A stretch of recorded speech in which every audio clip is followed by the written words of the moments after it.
Hybrid work, part in person, part remote, has been widely touted as the future. Polls suggest that most employees who can work from home want to continue to do so, at least for some of their working weeks, and most employers seem happy to let them do that. But what challenges does this pose to organizations and managers, and how will hybrid work shape the labor market? Welcome to The Big Question, the video series from Chicago Booth Review. I'm Hal Weitzman, and with me to discuss the issue is an expert panel. Stephen Davis is the William H. Abbott Distinguished Service Professor of International Business and Economics at Chicago Booth. Michael Gibbs is a Clinical Professor of Economics at Chicago Booth. And Melina Hale is the William Rainey Harper Professor in Organismal Biology and Anatomy at the University of Chicago, and she's the university's Vice Provost leading remote work planning for the Provost's Office. Panel, welcome to The Big Question. Steve Davis, let me start with you because you've done a lot of research about working from home. Tell us, just what is the evidence that working from home is really going to stick with us in the years to come? Sure, thanks, Hal. Several pieces of evidence, starting with what employers plan for their employees to do after the pandemic's over. According to our survey evidence, about a quarter of all paid workdays will be done from home after the pandemic's over in 2022 and later. Then when we try to drill down and see why, one big reason is to understand the nature of what happened. It was a mass compulsory experiment for individuals and for organizations. When you're forced to experiment, you learn things. Like my wife made me experiment with avocados. I learned that I liked them. But more seriously, when you get to organizations and individuals, some organizations figured out it works well for some things and not for others. Individuals figured out, well, maybe it works for me, maybe it doesn't. Maybe it works for these tasks, maybe it doesn't. When we ask individuals directly, how did things work out compared to what you expected? They say, on average, much more positively. More important, what we see is the people who had the positive productivity surprises from working from home are the same ones whose employers plan for them to work from home more often after the pandemic's over.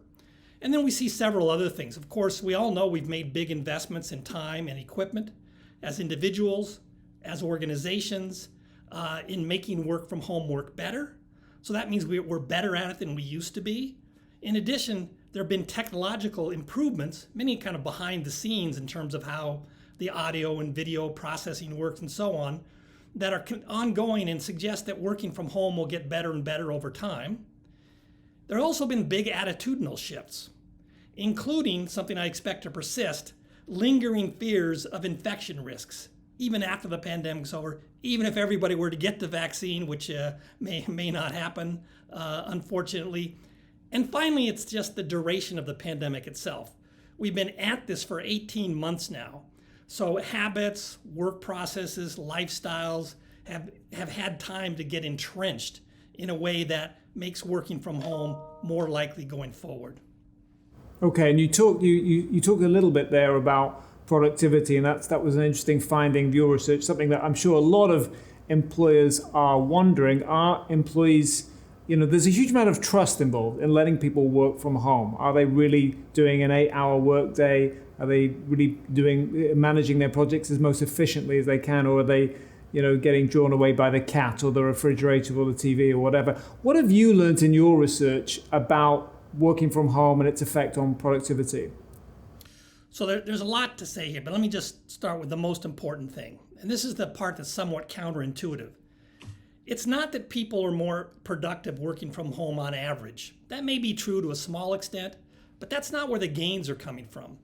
The gains are coming from those organizations and those individuals who learn that for certain kinds of activities, for certain tasks, you can be just as productive or maybe even more productive working in the quiet of your own home. So once the pandemic's over, those will be the things we do from home. Things that didn't work out very well, and that may even include entire organizations, they're going to go back to the way things were before the pandemic. So it's what we learned coupled with selecting on what works at home and what doesn't. And then there's a really obvious but big point to make, which is the savings in commuting time. If you're commuting 60 to 90 minutes a day and you don't have to do that, that frees up a lot of time some of which, according to our survey evidence, is devoted to working more on your primary job. The rest goes to leisure, looking after your kids, housework, and so on. So that's where the productivity or gains are coming from. We can get into more in some of the specifics if you want, but that's the single biggest point to take away. So, and is the single biggest contributor to productivity then that saved commuting time that you talked about? It is. According to our evidence, about 3/4 of the gains are simply coming from the fact that you don't have to spend 60 or 90 minutes commuting when you work from home.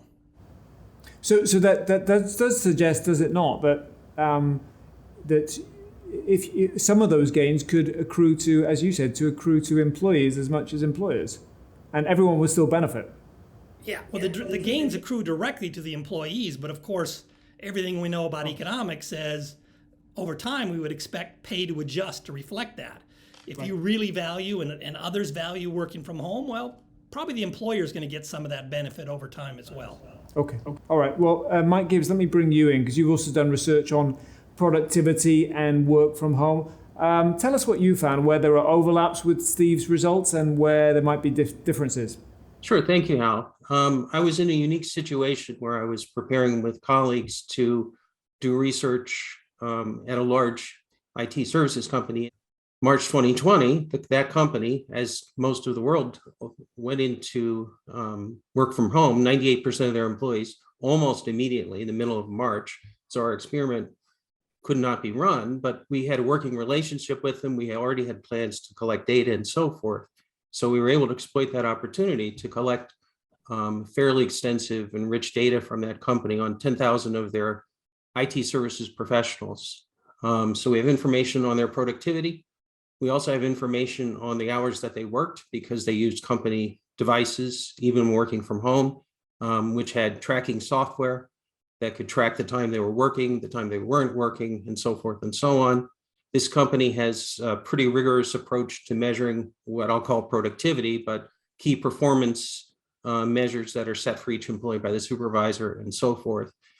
We have data on the characteristics of the employees, and we were able to collect information on whether they had children at home and their commute time, since we knew their address, or the company did, and their office address. We could estimate that. So with that background, what we did is we compared their productivity before the pandemic for about a year, and then during the first 5 months of the pandemic. And what we found was, first of all, employees' performance basically stayed about the same, declined just slightly, but their working hours increased very significantly.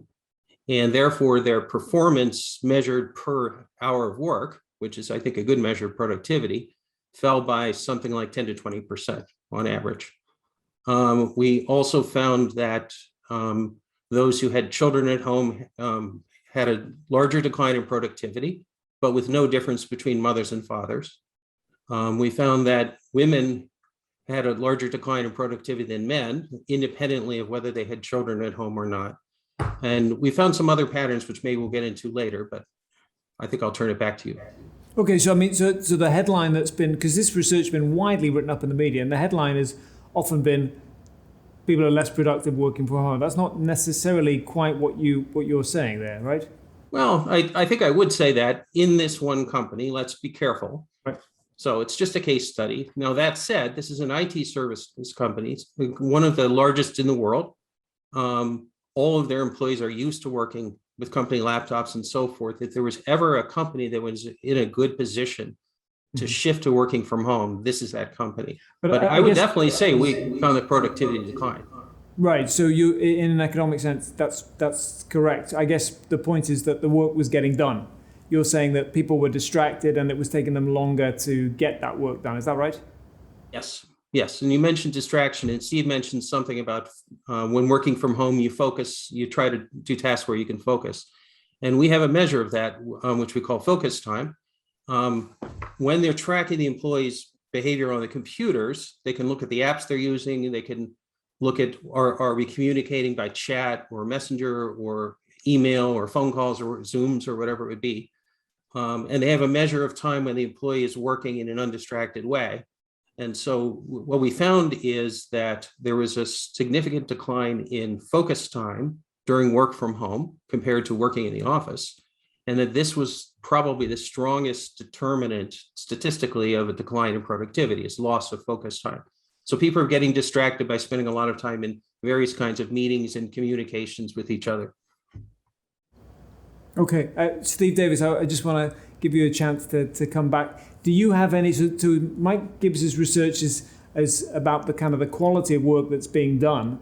Do you have any data about the quality of the work that's being done when people are at home? So if they're saving that time commuting, are they actually being as productive as they would have been were they in the office?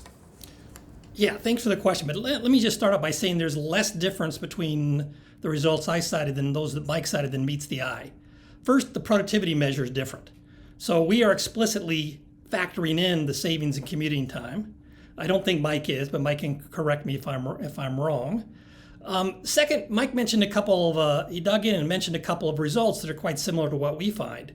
So two of the big productivity killers for people who work from home in our study are you've got young kids and you don't have a separate room to work at home, or even you don't have a separate room apart from your bedroom and there's somebody else in the house.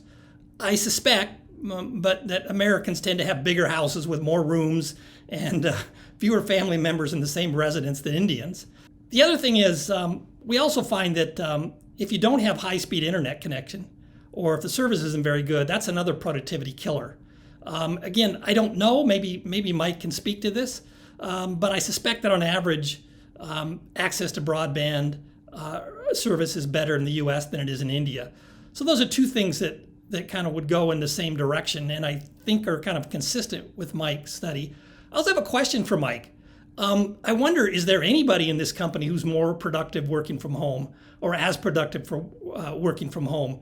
Because the thrust of our analysis is, look, if you're not more productive working from home, then once the pandemic's over, you'll be back in the office. But if there's 20% of the people who are more productive working from home than they are in the office, those are the ones you want to keep working from home. That's where the productivity gains are coming from in our study. And so for all those reasons, both the selection effect and the other two effects that I described, there's not necessarily an inconsistency between our results and Mike's results. And as Mike said, he's got one company, and there's certainly companies in our surveys and people in our surveys for whom working from home is a productivity disaster. Mike Gibbs, do you want to come back? Or That's a fair question, Steve. In the paper, we didn't focus on those for which productivity increased, but no doubt some did. And now you've spurred me to go back to my colleagues and say, let's dig into that a little bit, that fraction. I can tell you that some teams had an increase in productivity, although most had a decline in productivity. I can tell you that more experienced employees were the ones who had less of a hit in productivity, at least, and therefore I suspect are more likely to be those who had, in some cases, had an increase. I already mentioned men tended to be affected less adversely than women, independent of whether there's children at home. I think that the number of people in the person's group that they have to collaborate with was also a factor. Larger groups and the need to coordinate and collaborate with more people tended to be adverse to productivity, and therefore the opposite would also be true. Melina Howe, I want to bring you in because you're actually managing this whole process for the University of Chicago, which is, of course, a vast organization with many, many employees. And, of course, we're not picking between working from home and working in the office, but most of us are now heading towards a hybrid setup, and it's just about how we manage that. How do you, stewarding this effort for a large organization, think about when it's appropriate for people to come in, what cadence they should be coming in, how to manage that? Yeah, thanks, Hal. Great questions. And first to say that I am working on this in the Provost's office, and we're partnering very closely with Human Resources, who brings a lot of expertise to this work. So, we actually went and looked at the literature. We looked at Steve's papers and Mike's papers. We looked at papers on remote work before the pandemic and during the pandemic, which is a unique situation, working during a pandemic at home. And, what we decided is that there's a lot of great research, but there are a lot of open questions too. And so we wanted to go into the year at UChicago with a spirit of experimentation. I'm a scientist like these guys.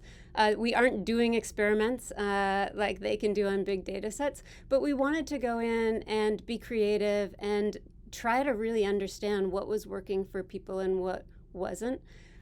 We were, as soon as we started talking to unit leaders and staff, we realized that they had different ideas of what would work in their groups or what they would like to do. They had different experiences of what was effective with remote work or hybrid work during the pandemic.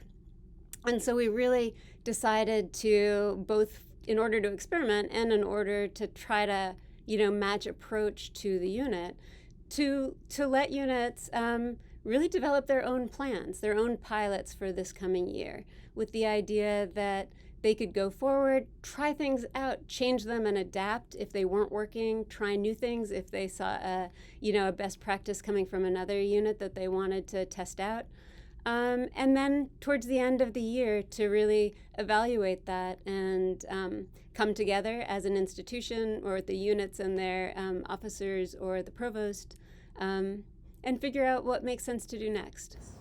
And so, just both as an employee of the University of Chicago and as part of this conversation, I'm interested, how long is this process going to take? Is it just something that's going to be evolving for years to come, or we're going to continue to evaluate whether it's working or not, or are we going to kind of set in stone, this is what it looks like? Well, right now we're working through the end of this fiscal year, so the end of June 22. And I think we'll have to see how the evaluations come in, how productivity fares in the coming year, and go from there. Really what we've focused on is the next year. And I'm really hoping that at some point in this year, we come out of these sort of deeply constrained COVID conditions, because trying to understand what long-term remote work looks like while we're still, so limited with COVID, it isn't the best situation for making those sorts of decisions. Yeah. But do you share this view that this is sort of what we're going to be working like regardless of the health situation? As you say, right now, a lot of people are nervous or cautious about going into the office too much, or what they perceive to be too much. But if that fades somewhat, will we still be using this hybrid setup, or what's your expectation? Yeah, I think so. I hope so. There are great equity reasons to have hybrid options for people who really do better, maybe working in a home environment, or for other reasons, need a short-term sort of hybrid or remote work accommodation. And then in certain areas, although, it's great to hear from Mike, unit leaders really did say that they found for certain types of work in certain groups that remote work was incredibly effective in the quality of the output, as well as the sort of amount of work getting done, or I guess productivity, although I think they also think about it in a slightly different way. So based on what we're seeing now, it seems I am optimistic that there will be some nice remote work options coming out of this that will work well for the institution. Okay, and just to be clear, when you say it's going down to the unit level, it is not up to individual employees to determine their own working patterns. You're asking managers and in this case, whole departments and schools to organize that. That's right. I can tell you about our process. So we developed a fairly simple template, 19 questions that deal with issues like how are managers supported, because the ability of the manager is so important in successful remote work arrangements. How is data security being handled? What does this mean for your space? Things like this. And units, so our divisions or schools or academic units or administrative offices under an officer of the university can fill out and submit these plans. They go to after they're reviewed actually by myself and someone in HR, and are iterated. They go to a panel that includes sort of experts on different aspects of this from around campus. We review it. It takes a little over a week, get back with more feedback, and finally the plans are approved. So it's a relatively short process. We wanted to sort of give units, ability to develop their own plans as they felt were best, but also saw the need for our institutional leaders to be able to understand what was happening across campus, and also for us to be able to see best practices in one place and share them with others. Maybe there are emergent values of changes that multiple units are trying at the same time that we could think about differently. So we're trying to balance some central engagement and involvement in the process with a lot of unit control over what they'd like to do. Okay, I mean, it does sound like there isn't going to be, in the case of this one organization, a central policy. The policy will be determined lower down. Is that right? Yeah, we don't have any sense that would work for our employees. And Steve Davis, to bring you back in, you talked about some roles will benefit more than others, which seems to make sense. How does an organization manage that? Because there'll be concerns about, Melina Hill, you raised equity. There'll be concerns about equity if one team is allowed to do what they like and another team is forced to come in. What are the challenges for organizations? And then sort of structurally, I'm thinking about equipment, and you talked about the lack of space. To what extent are organizations, do you think, responsible for not just things like technology, but giving employees the space that they can work in comfortably and effectively? Well, thanks, Hal. Let me speak to that. But I just want to applaud the spirit of experimentation, learning, and sharing of best practices that Melina described. I think that's exactly the right approach. Another thing that she hit on, and which is related to your question, Hal, is there are big differences across people and how much they value working remotely. And just to take an obvious example, but one that comes through loud and clear in our data, women with young children at home have particularly strong desires to work from home part of the week, probably because they want to be home when their kids come home. They want to be able to make them a snack, have more flexibility in their workday. So it's very important to recognize that. Now, on that same thing, and getting directly to your question, Hal, about how to manage this, there are some real challenges because people will make different choices insofar as you let them make choices. Also, we need to recognize the jobs people do differ greatly in their capacity to work from home. Sometimes the company, the university, or whatever organization we're talking about can equalize those differences by buying people a nice laptop computer to work at home, and we see evidence of that. But in other cases, there are jobs, they typically tend to be jobs at the lower end of the earning spectrum that have little capacity to work from home.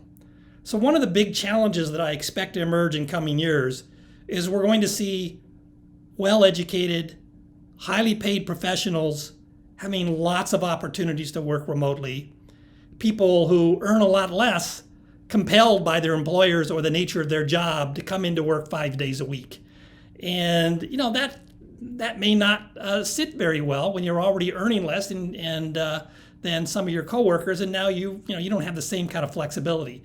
So there's a lot of potential to manage this in a way that smooths out those kinds of potential sources of resentment, or if you're oblivious to them, they may come back and hit you hard.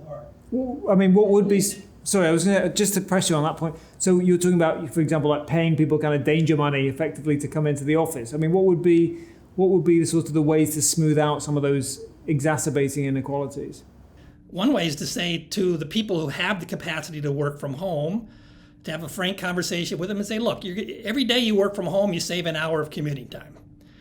So think of that as part of your raise for the next year. You're just having to spend a lot less time with us because you don't have to spend that time commuting. Whereas the folks who don't have that option, maybe you want to think about the only way you have to compensate them is to give them more money or benefits or whatever. So I think just taking that into account as an aspect of compensation that really wasn't very broadly construed. It wasn't very relevant in the past, but it's highly relevant going forward. And in our surveys, people make very clear, again, not everybody, most people would be willing, they place substantial value by their own expressed willingness to pay for the opportunity to work from home 2 or 3 days a week. So it means something to people, and that ought to be considered into the compensation package. Yeah, so they're telling you now that they would be, just to be clear, that they would be willing to take a pay cut, or they would be willing to forego a pay increase in order to... Yes, they tell us on average, and again, there's a lot of differences across people. On average, they'd be willing to forego a pay increase of 8% for the option to work from home 2 or 3 days a week. Their choice of days, by the way, I should make that clear. And that's consistent with some kind of experimental studies done before the pandemic and on a much narrower population, much narrower sample, but did have the advantage of actually being an experiment as opposed to observational data that we're using.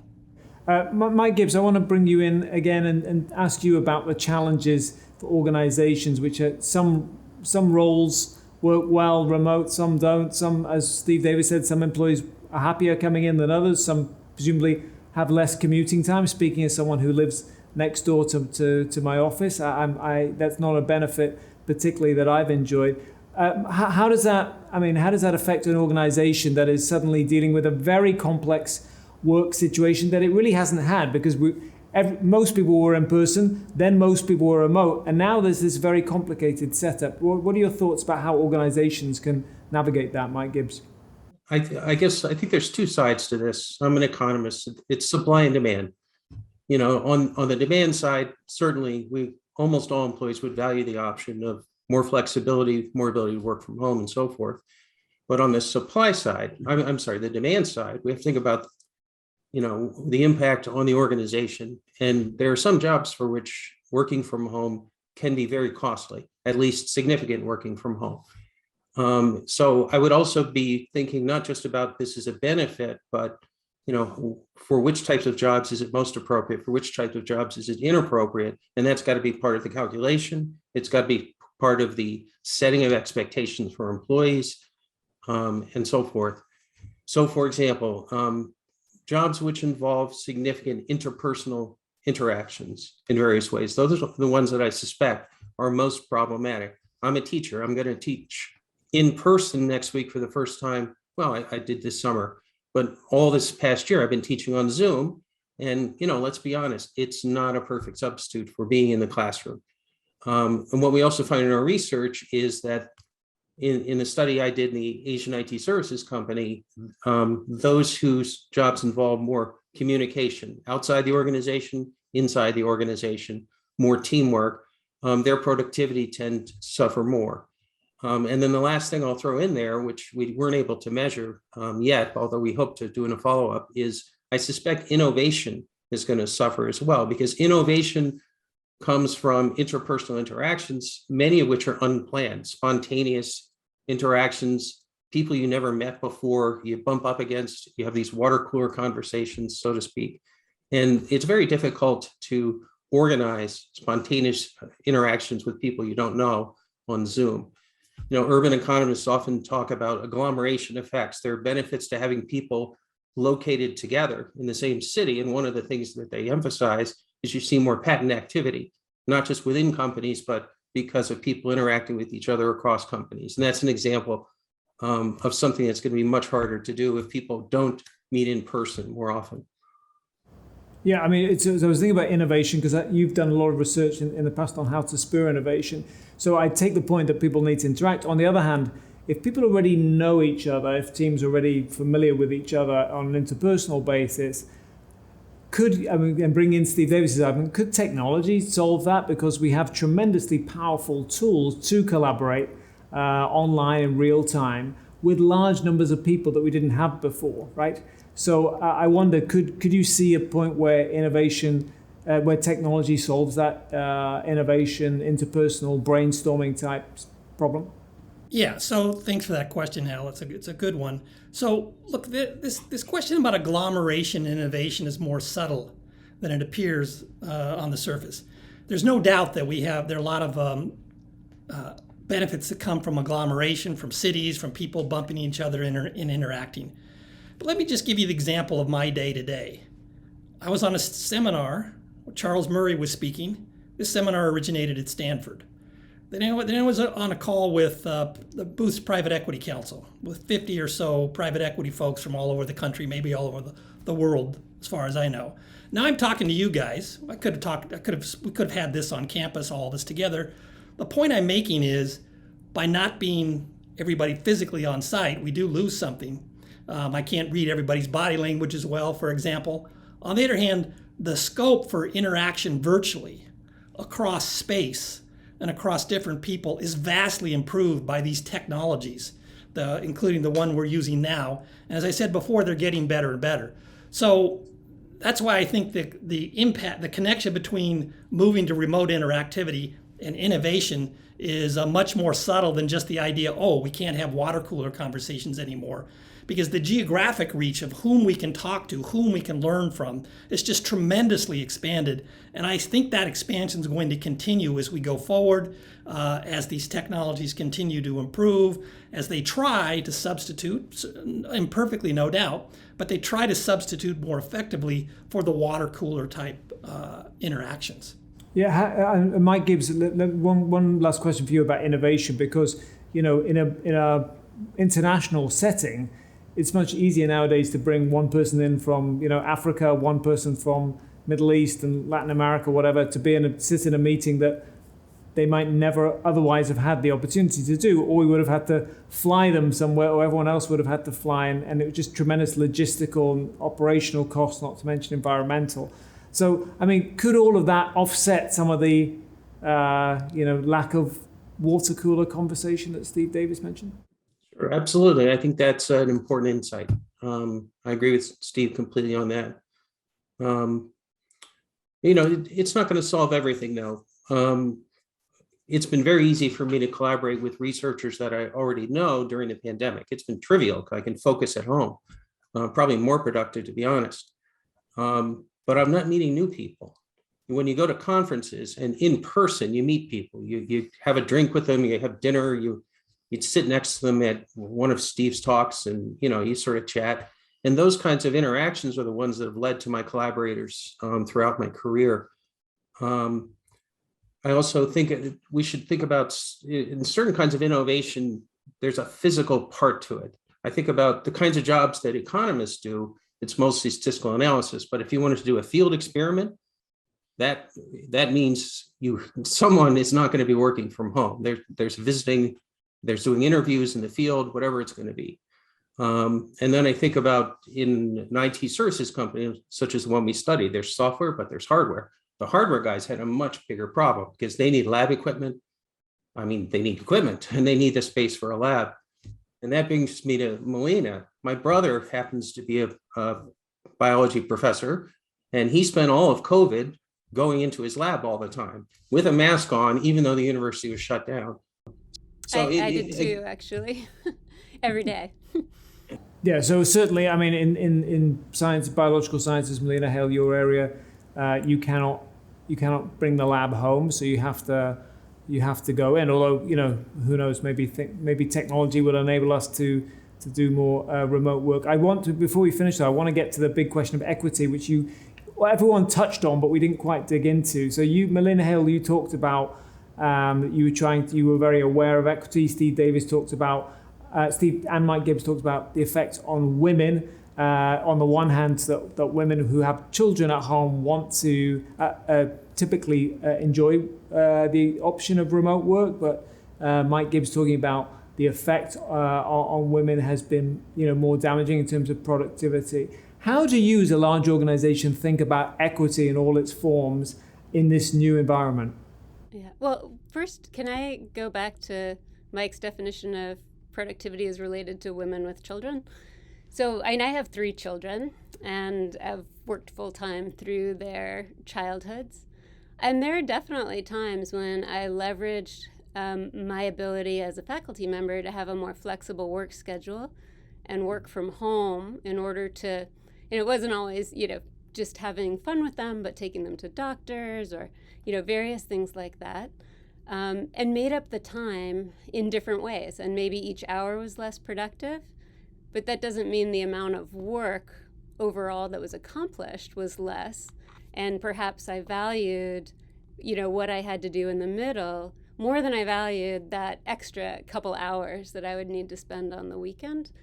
So I think different people, maybe particularly women with children, but I'm not sure, are the equations are slightly different, and they have different ways of getting the work done. That may be, a win in both sides. They might take them longer to be productive, but they get the work done and are happier and are able to do more with their families. And I know a number of men who are in the same situation, actually, too. So go back to your original question, about equity in general. Can you repeat that?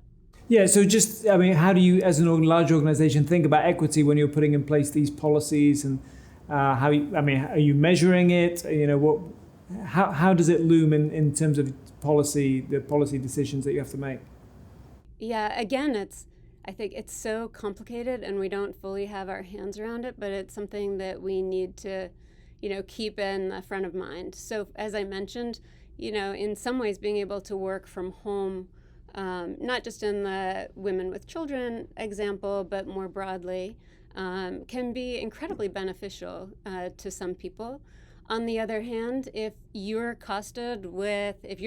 having to bear the expense of your internet service and maybe having an apartment where you have a space that's larger, so you have a space that you can just use as an office, that's an equity issue on the other side, where people with less resources will be pressed to accommodate remote work potentially. So I'd just say it's complicated and something that we're working on and thinking about quite a bit. I would love to see experiments from Steve and Mike on this topic. Okay, and that leads me to something I wanted to ask you, Steve Davis, about the general effect on the economy and the labor market of remote and hybrid work, because it could be bigger houses, it could be more growth in the suburbs, or the death of the inner cities has been predicted probably many, many times. What about the effects on the economy longer term, and what are your predictions for how it's going to shape the labor market? Thanks, Hal. That's a big question, so I'm just going to pick up on some of it. But I want to start with a piece of that question that connects to your prior question and discussion of equity. So there are big equity challenges from work from home, but there are also some unusual opportunities, and let me play that out. There are, we live in urban environments, okay, where there's a thick labor market, where if you live in Chicago, unless you have some extraordinary specialized skill, there's probably some jobs that are a reasonably good fit for the skills that you have to offer. That's not true for many people. There are many people who don't live in dense urban areas in the United States and around the world by reasons of that's where their spouse has a job, that's where their family lives, that's where they grew up, whatever reason. Lots of people out there who don't have great opportunities to fully exercise their labor market skills because there's no job around where they live that gives them that opportunity. If they can work remotely most of the time and maybe go into the big city once every month or two, that opens up a much wider range of opportunities. So one aspect of equity that's also kind of pro-growth is allowing people who have skills that they could not otherwise exercise effectively in the labor market to do so by virtue of remote work. And that's an even more important issue globally when you start to think about many people in the world live in areas where the road system isn't very good. Some women live in areas where it's socially suspect to mingle with men in the workplace, or where it's not safe to go outside after dark. There are a lot of people out there whose labor market opportunities are constrained by the traditional work model where you have to go to work 5 days a week. So I think it's worth keeping that in mind on the equity side. I'll just mention one other aspect of your question. You alluded to it. There's real challenges for inner cities. The reason's pretty obvious. Commuting's down. Mass transit commuting is down. That means fewer workers coming into certain parts of downtown, like the financial district in downtown Chicago. I don't live too far away from there. And that means all those shops, personal service, restaurants, bars that were serving these workers, taking their spending dollars before work, after work, at lunchtime, on Friday nights to celebrate, and so on, there's much less of that activity. I walked on Michigan Avenue yesterday, less than a mile from my home, right across from Millennium Park. Prime real estate. Within a block, there are 2 fast food places and 1 coffee shop, which used to be my favorite coffee shop, that are closed this far into the pandemic. So what does that all mean? That means for cities, if they need to expeditiously repurpose their space so that they don't lose the vitality they had before. That may be more mixed use residential businesses. That may mean making yourself a destination for entertainment activities because there won't be as many office workers. For the workers who used to have those jobs, that's a big deal because the spending dollars as they move out to the suburbs, well, the suburbs might not be so easy to get to for those people who used to take a short train ride into downtown Chicago. So it has implications for how we organize our transport system and for who can get which types of jobs. So there's a whole set of profound challenges there, and I just scratched the surface with my remarks. Okay, Mike Gibbs, I just want to come to you then quickly before we close about your thoughts about the long-term economic effects of remote and hybrid work. Thanks, Al. I'll just focus on the organizational part of that. I think that the mass experiment, forced experiment that we've gone through, the enormous learning, the investment in new tools and technology, the cultural changes, cultural outside organizations, within organizations, these are all fantastic opportunities for organizations to evolve in ways that give us more flexibility in how we perform our work, when and where, and how.